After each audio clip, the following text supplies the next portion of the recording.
Enlightenment. It comes through a process, it comes instantly. Well, Pujya Swamiji always says, enlightenment simply means living in the light. So if you're in a room and it's dark and the sun is shining outside, and imagine that you live in the north of Sweden or Norway and it's summertime, where the sun never even sets, but your room is dark. It's not about bringing the light. The sun is already shining. It's about removing the curtains that block that sun from you. So enlightenment is not about becoming something else, going somewhere else. It's about the removal of the curtains that keep us from being in the light. And that can happen instantaneously. In fact, in many cases, the whole idea that there is a long process is the problem. Because then we get stuck in like level 1 certificates and level 2 certificates and level 3 certificates and, master's certificates. And we keep accumulating certificates, but we're still sitting in the dark. It can happen instantaneously. But what we have to be prepared to do is let go of our attachment to the dark. And where the light is, darkness can no longer live. If you've got a room and I turn on the light, you can't say, well, it's still a little bit dark.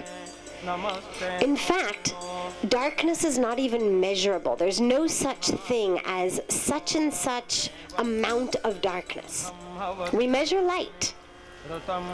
There's all kinds of measurements for light. There is no measurement for darkness. It's simply the absence of light. Can't be a little dark, medium dark, very dark. There's either light or there's no light. And I mention this because when the light comes, the darkness is no longer there. And a lot of us are really attached to our darkness. That's the ego. I know best. This person is wrong, that person's wrong, this place is junk, that's junk, this person is junk. And the problem is, when you actually get enlightenment, you can't hold on to any of that. The more we hold on to that, the farther we are. And so, the distance that enlightenment is for most of us has to do with how tightly we hold on to these mental constructs of how things should be. This person is a wrong person, that's a wrong person, this was wrong, that was wrong, I know right. Well, that's a pretty good indication that A, you're living in darkness, and B, you're pretty attached to the darkness. Enlightenment can only come when there's space. And that space is really called humility. And it's humility of saying, I guess I'm living in the darkness. I'd like to allow the sun in. And then we look at what are those curtains? What is the curtain that's between us and the light? And again, as she had asked in terms of the thoughts in our mind, they're different for each of us. For some of us, we're holding on to something from the past. For some of us, we're holding on to something from the future. For some of us, we are pushing against aspects of the present. We don't want to look at who we are. We don't want to look at our shortcomings. We don't want to look at our downsides. So we keep the curtain there. Because the minute the light comes, you can see everything. So in many ways, it's actually safer to live in the dark. We at least know it.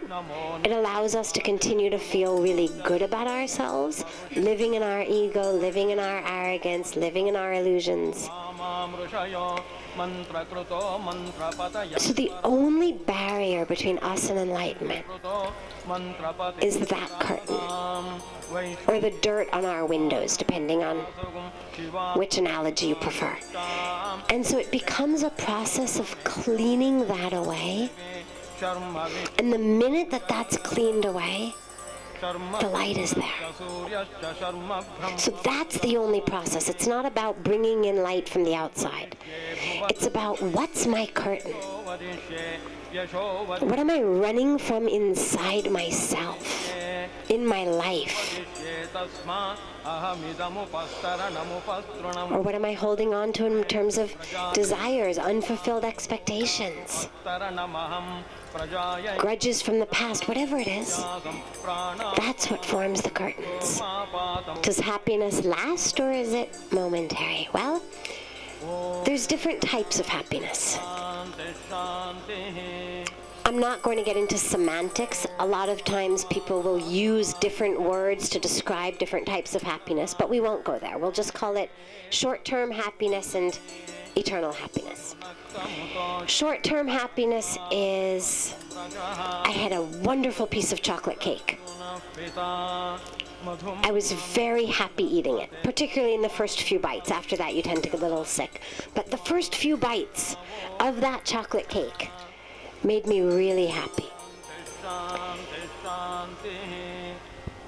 Getting into a warm shower feels really nice. It makes me really happy for a few minutes. 100,000 things in this world make us happy temporarily. We see a good movie, we enjoy a night out, we go to a party, we lose some weight, somebody pays us a compliment. We're happy. It lasts anywhere between a few minutes to a few hours, sometimes a few days. Then you tend to have medium-length happiness, which tends to be things like career fulfillment or relationship fulfillment. This job, this role, this relationship gives me happiness for, typically, other than with a few moments of coming down, a period of some years.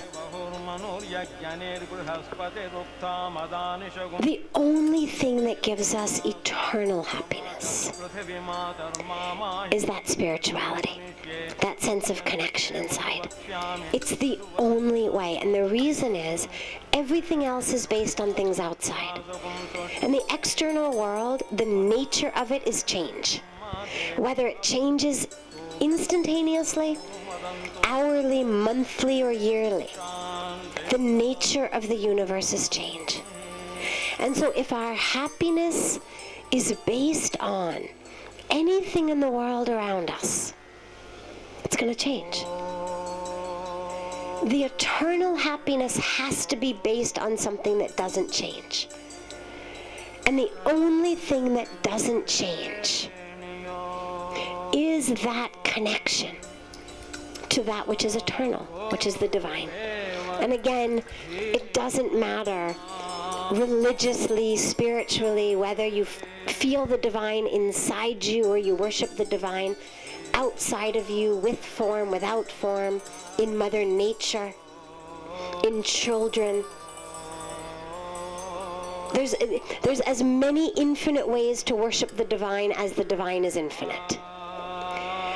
But we have to be connected with that in order for the happiness to be eternal.